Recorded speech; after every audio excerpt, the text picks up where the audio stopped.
As the SCO summit is about to begin, Prime Minister Modi's very important, crucial visit to China, the first since the Galwan clash, I am in conversation with two men who probably best understand the India-China relationship in the last 3 decades. They have seen the rise of the people-to-people connect between the two countries, the downturn that the relationship saw, and are also now very closely linked to how the program is likely to shape up for the Prime Minister here in Tianjin. Thank you so much, both of you, for speaking to NDTV. And as we await the Prime Minister's visit here, and there's a lot lined up, let me first start by asking you, both of you, that you've been here for about 25-30 years, both of you, right? In terms of your assessment and your experience, Mr. Pastakia, let me start with you. How do you see the progress that has taken place in the India-China relationship and the time that you've spent here? Help us understand how it's been like. In the beginning, if you look at it, since I started from the time when I have been here, that's in 1991.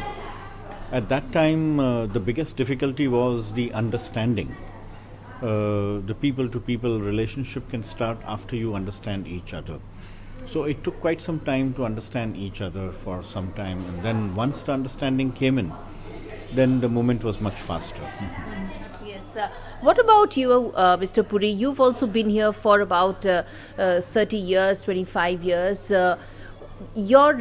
How have you seen this journey evolve? And also I'm going to touch upon the PM factor for both of you in just a bit. Both of you know Prime Minister since his Chief Minister days. I'm going to come to that in a bit. But first, your assessment of how things have changed, and also the downturn that the relationship saw in the last 5-6 years. You know, when we saw the phase where visas were not being given, people-to-people connected suddenly crashed almost, you know. How was that experience from somebody who's an Indian living in China with deep business interests here? Yeah, no. The important thing to understand is that we have come a long way in the relationship between the two countries on all aspects, on people-to-people contacts, on business industry, on cultural issues. We have come a long way. But the interesting thing is that it has always been too less than potential. In 2001, 2002, we were talking about $100 billion, $200 billion business of Japan and USA with China, where India was $2.5 billion. So I remember that in 2003, when I was talking to media, Mr. Rajiv Sardesai was interviewing me, and I told him this is nothing what India and China are doing. $5 billion is nothing that we're talking about. Because the potential is $100 billion. It's crossed that now. Yes, now we are crossed $100 billion. But then the potential is now $500 billion. So we are improving a lot. But then we are far behind the real potential between these two countries. Okay, so viewers, the other important connect for the two gentlemen here is also the fact that both of them do know Prime Minister Modi since his Gujarat Chief Minister days, and that's another very important aspect that I want to bring that out to you. Mr. Puri, let me start with you. You have photographs of knowing him, being part of the CM's, when the PM was the CM that time, in terms of his regular visits here, how he was looking at the kind of industrialization that China was going through in the early 2000s. Walk us through, and why don't you show some of those pictures that you have? Yeah, sure. Yeah. These pictures are from Suzlon factory inauguration in 2006. Okay. And I had the privilege of hosting Mr. Modi for that program. And he was very keen on, all this Gujarat investment program and all the initiatives. He was quite inspired by the way China was going. And he did a lot of work on that. This factory inauguration, he was very happy, and he once told me that you are bringing the Gujarat investment to China. Why don't you bring the Chinese investment to Gujarat?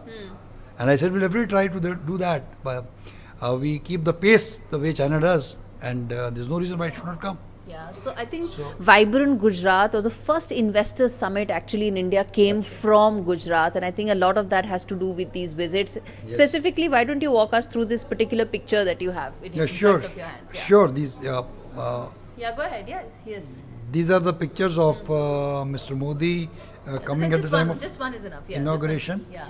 And we did a lot of discussion on China-India economy, and he was very keen on growing rapidly in Gujarat and in all over India of the way China was progressing. Okay. And I think Indian investments have come well, FDI in India, but then it is not again to the potential. A lot more that can happen. Yes, yeah. lot more that can be done. Mr. Pastakia, you have about a dozen odd restaurants in India, in Beijing itself, Indian restaurants. They were even more, and you look at culinary as a very important aspect. Right. Tell us how your business has grown and also the appetite that people have for Indian cuisine here. How has that changed and grown in the last 2 decades? Very well, actually, because like I said in the beginning, the understanding was a factor which took some time. The same way with the food. The food is where people try to understand a new culture. In the beginning, when we started our restaurants, at that time, the clientele that we had was mainly expats who would be living in Beijing. And earlier, there were a lot of foreigners who were involved. Thanks to the Olympics, which was coming up in 2008. So before that, to the run-up of the Olympics, we could see a lot of foreigners there. So most of our clientele at that time was foreigners, and very few Chinese would be. Has that changed now? Do you have a lot more Chinese people enjoying Indian food here? Very much. It's the other way around now. Now we have more of the local Chinese who are enjoying the Indian food, and of course we still have our foreign clientele also. Mm-hmm. And you're also somebody who's, as I said, the Chief Minister Connect, the PM Connect, I also want to bring out, which is, you mentioned about your connect being with him for so long. You're also somebody who's been sort of the person knowing the palate of the Prime Minister, isn't it? When he was the Chief Minister, then he used to visit your restaurants, and even now you're very closely involved with all that Prime Minister will be taking. Yes, we had the honor of serving the Prime Minister in 2006 at our restaurant, and we are again very excited to do the same during this visit. In fact, in previous visits also we had the opportunity of serving the Prime Minister. Mm-hmm. Wonderful. I'm not going to ask you about the menus because that's also security detail, but I want to understand from you the fact that he's known to enjoy his Gujarati cuisine. Is that something that, any specific demands that come your way, or is that you already know what the Prime Minister likes? Not necessarily. There are times when we present a menu and then he would like to choose something from that. It would be vegetarian for sure, and some Gujarati as well as a lot of Indian choices also. Mm-hmm. All right. Final question I want to ask to both of you, which is that again, as people with the keen eye of how things have shaped up, what is your expectation out of this visit? Because, while there are some pluses, there are also deep concerns as well that remain. What are your expectations out of the meeting that will take place between Prime Minister Modi and President Xi? See, our expectation is the same that was 3 decades ago, that these two countries have immense potential to come together and prosper. And if we don't understand this border dispute, because I understand that China has land frontier with 14 countries, okay, and 13 have been resolved. Why can't China resolve this too? Okay. And India also, it might mean both the sides, if the people at the helm, see, everybody has their own role to play. And I can't speak like a military general because they are doing their task very well, because they are doing their job.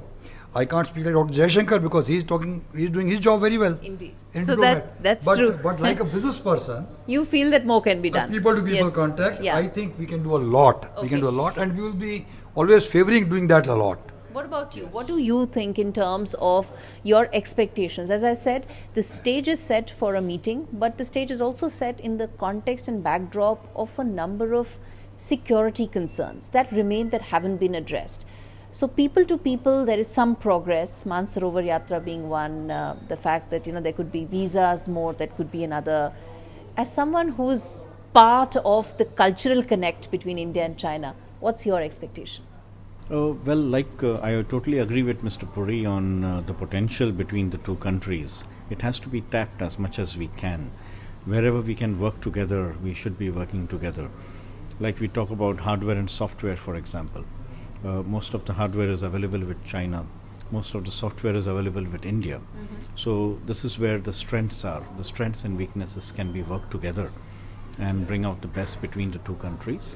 And for the people-to-people relationships and more coordination, we are very hopeful there'll be direct flights starting very soon. That should bring people closer together too.